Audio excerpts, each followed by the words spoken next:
And concern is mounting for families in the Robbinsdale School District. Thank you for joining us this evening at 5. I'm Leah McLean. I'm Paul Folger. As we have been reporting, several schools could close as the district deals with budget constraints. Brett Hoffland live outside the Fair School in Crystal, where middle school students there held a walkout just this afternoon, Brett. Yeah, guys, school is out for the day, but these students held a walkout inside the auditorium at about 2:30 this afternoon. I caught up with a lot of parents. They were here just standing on the sidewalk with me, and they feel blindsided by these developments. This is the best school I've ever been to. Standing up for their school. They decided that we're not going to go down without a fight. Thursday, students at Fair School Crystal peacefully protested inside. Save our school! While parents outside did the same. I'm really proud of them. The Robbinsdale School District faces a $21 million budget shortfall. They blame things like unmet reduction targets, financial pressure linked to factors like reduced enrollment, and leadership instability. The district says part of that includes erroneously double entering $20 million in compensatory funding into the district's revenue projections. It has been a challenging time to be a parent in this district. There are several schools linked to possibly closing. This week, many parents learned one of the options on the table is eliminating the middle school magnet program at Fair Crystal. This was never talked about as an option, and I think it's a really poor decision. Marcy Stein is a parent and PTO president.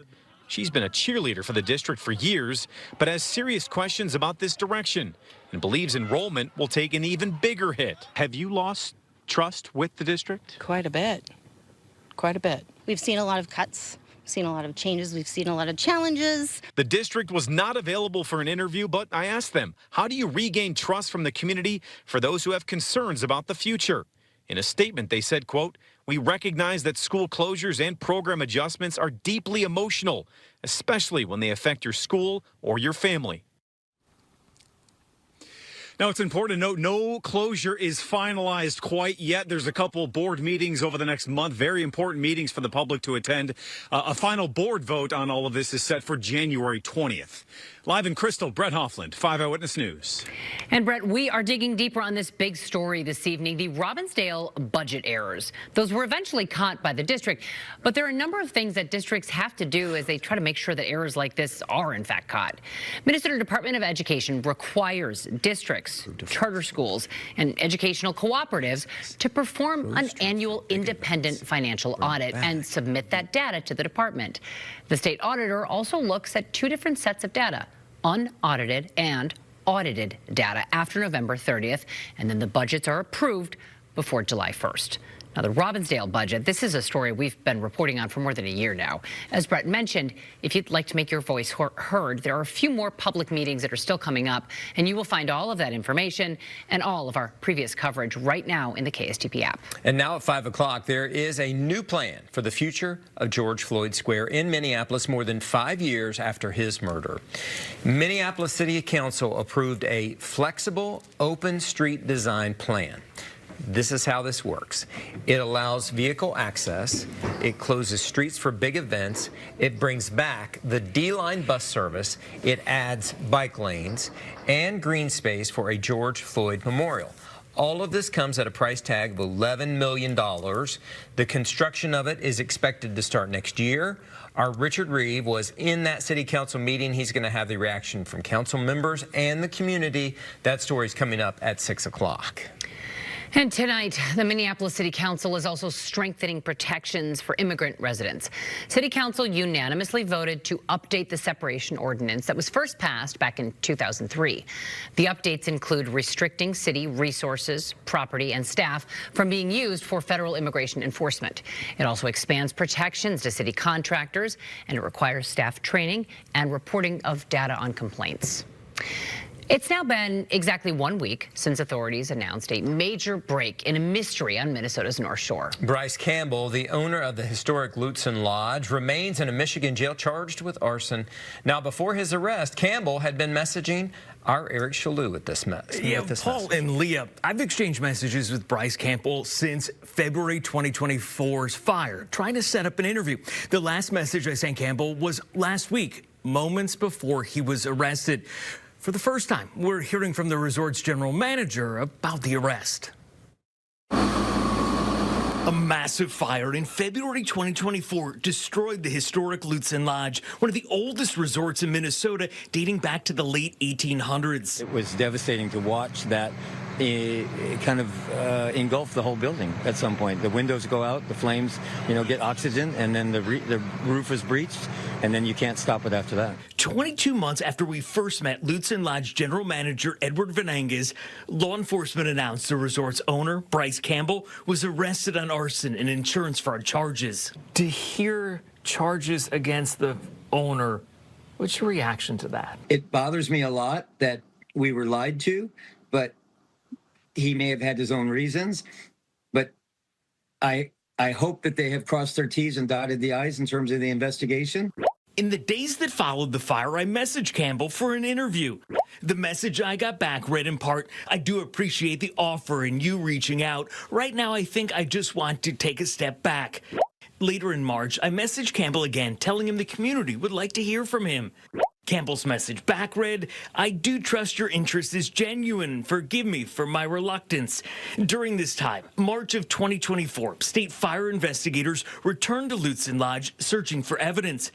Another message from Campbell's account telling me investigators were taking longer than first thought. Unfortunately, that leaves us with more questions than answers for now. He also replied asking what the story would be about. My last message, December 3rd, asking for an interview, was moments before he was arrested by authorities in Michigan. This is, the start of something else in terms of the next chapter. The trial will be a new chapter in the Lutsen Lodge's historic story on the North Shore. For 100 and some odd years, it was a hub. People would go there and make memories, and they wanted to make new memories, but we can't do that anymore. Court papers allege Campbell's companies had over $14 million in debt at the time of the fire. The Cook County prosecutor told me that Campbell waived extradition back to Minnesota. A court date here hasn't been set. And at last check, there is no attorney listed online for Campbell. A developing story will continue to follow for you. Okay, Eric Shalou, you've been on it all along. Thank you. Multiple investigations are underway right now. Separate shootings leaving 2 people dead and a Minneapolis police officer on standard leave. First, police were called to Emerson Avenue North just before 9:30 last night. A man in his 20s was found shot. He later died at the hospital. Then, just about 20 minutes later, a woman in her 30s was found shot on East Franklin Street. She also died at the hospital. Police do not believe these shootings are related. No arrests have been made. And then around 12:30 this morning, police responded to a call on 5th Avenue South. This is near Lake Street. Police say a man emerged from a home with a gun in his hand. Officers commanded him to drop that weapon. When he didn't, an officer fired his gun. No one was injured. The suspect was arrested. Well, there are hundreds of people who have been quarantined, including people at several schools. Coming up next, the state seeing the biggest spike amid multiple measles outbreaks. Plus, tracking your tax dollars out on the ice. I'm Alex Jokic in Maplewood. Why the county says new smart technology for things like ice temperature could rake in big savings. But is it worth the investment? We're digging into the numbers. You're watching 5 Eyewitness News at 5 o'clock. Looking to cuddle up near a new fireplace this winter? Then check out this cozy deal from Energy Savers Fireplaces in Oakdale, your complete fireplace store. Right now, we're offering 0 down and 0 interest for 12 months on every fireplace, fireplace insert, and stove in stock, like these charming traditional gas fireplace inserts by Lopi, or a more modern design by Fireplace Extraordinaire. Energy Savers Fireplaces, creating cozy spaces since 1976. This holiday season, give the gift of comfort with a high-efficiency heating and cooling system from Aquarius, bringing you home services for the holidays. Enjoy up to 25% off and avoid the winter blues with no interest and no payments for 6 months. Call or visit Aquarius online today. It's the year-end sales event with the Ford crew. It's a great time to buy, great time for traditions. Like loading up a Ford SUV and going to Grandma's house. Hitting the slopes in a built wild Bronco. Or making the big delivery with Ford F-Series. Does it come in red? Making customers happy. That's my favorite tradition. Like my sweater. Get 0 down, 0% financing, and 0 payments for 90 days. Plus $2,500 bonus cash on Explorer. Only at your local Northland Ford dealers. An undisturbed sleep is a beautiful thing. That's why a Beauty Rest mattress is designed to give you unparalleled motion separation, isolating movement with our pocketed coil technology to help you sleep soundly no matter what's moving on the other side of the bed, while providing individualized support for every sleeping position. Now at Furniture and Things, we proudly offer Serta, Beauty Rest, and Beauty Rest Black to our family of bedding. Come and experience the Beauty Rest Comfort Test Center and take the confusion out of buying a new mattress. If you've been injured in an accident, call the personal injury powerhouse, Schwabel, Getz, and Sieben. They're tasked with rooting out fraud. Is this committee primarily designed as a watchdog, or is there some teeth to it? Why the committee that's supposed to protect your tax dollars hasn't stopped any fraud yet. Tonight at 6. As the seasons change, there are many firsts. Be prepared with Forecast First alerts. Long-range storm tracking from 5 Eyewitness News, keeping you far ahead of nature's next move. Get Forecast First alerts only from Minnesota's Weather Authority. Hundreds of people are quarantined at this hour as measles spread. Between Friday and Tuesday in South Carolina, health officials there confirmed 27 new measles cases. Right now, more than 250 people, including students from 9 different schools there, are in quarantine, some for the second time since the outbreak began in October. Meantime, in Arizona and Utah, an outbreak has ballooned since August, logging more than 250 cases. In just weeks, more than 20 million Americans could see their health care premiums skyrocket if Congress doesn't act. The Senate voted on 2 different plans today. Both failed, as Affordable Care Act subsidies are set to expire at the end of the year, a couple of weeks from now. It was a sticking point, a major sticking point during the federal government shutdown, as Democrats wanted to extend those subsidies. Cold weather advisories go into effect tomorrow night and stick around through the weekend. I'll break down just how cold our wind chills could go. 1 in 5 Minnesota families can't afford this meal. Not this or this. 1 in 5 families were already cutting back before the cutbacks. 1 in 5. This holiday, your donation lets all families know our Minnesota family is here to help. Give now at 2harvest.org/give. Power keeps life moving. And when it goes out, families count on early bird electricians. From small fixes to major repairs, we deliver safety, reliability, and legendary care. Early Bird Electric, part of Legendary Home Services. Retirement isn't about an account balance. It's about waking up with purpose, doing what you love, with people who matter most. At Great Waters Financial, your life comes first. We handle the details so you can focus on living fully. Let's build a plan that points you towards a life you want. Start your journey at greatwatersfinancial.com. When it's cold outside, Hero Home Services makes sure your home stays cozy. Our trusted team is here to bring you comfort and warmth you can count on. From reliable installations to expert care, Hero is ready to keep your home running smoothly all season long. With Hero, you're choosing quality, reliability, and peace of mind for your home's comfort. When your home needs a hero, call Hero Home Services today. Lots of other personal injury firms look at you as a cog in their machine. We have a completely different philosophy. From the first moment you reach out to Postman Law, you are going to get top-notch service. We want the entire process to feel good, not just the end result. At Postman Law, we're backed by a team of over 300 lawyers and staff. We're never going to make you wait for an answer on your case, and we're going to push your case forward as fast as possible. Others promise, Postman delivers. We are tracking your tax dollars, and this time at skating rinks, you know, it costs quite a bit of money to keep your local ice arenas up and running. Now there's one county making a big investment, and they're hoping that this will cut costs in the long run. Alex Jokic, live at Oscar Johnson Arena in St. Paul to explain. Alex? Well, this is one of 11 ice arenas run by Ramsey County, and they eat up a lot of energy, which costs a lot of money. So now, as they start to make some interesting changes behind the scenes, we're seeing how it all adds up for you, the taxpayer.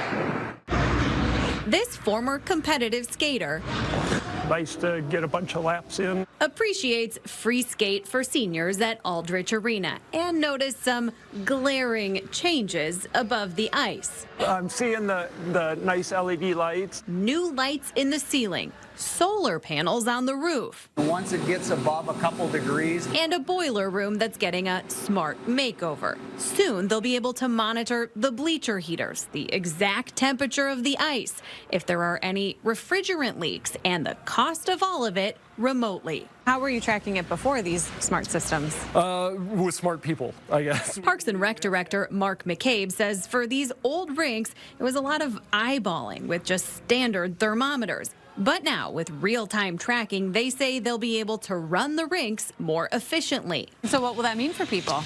It'll mean some cost savings. We looked into the money and found the county is paying $5 million for this project. They say the upgrades will save them more than $300,000 per year on their energy bills. So it'll take about 15 years to recoup the cost. I mean, I like that word, recoup.